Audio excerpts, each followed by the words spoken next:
আলাইকুম। Hello guys, তোমরা সবাই কেমন আছো?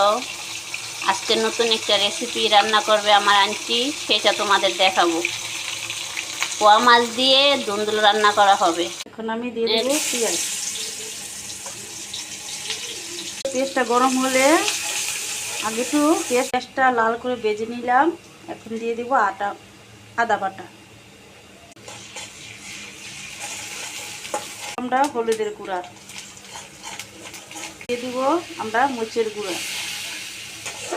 কেউ জাল খেতে চাইলে জাল দিবেন, আর কেউ যদি একটু কম জাল খেতে চায় তাহলে একটু কম জালই দিবেন। ধনিয়ার গুঁড়া,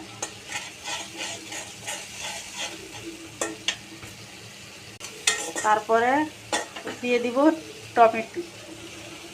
টমেটোটা একটু কষিয়ে নিব, দিয়ে এখন ভালো করে কষিয়ে নিব।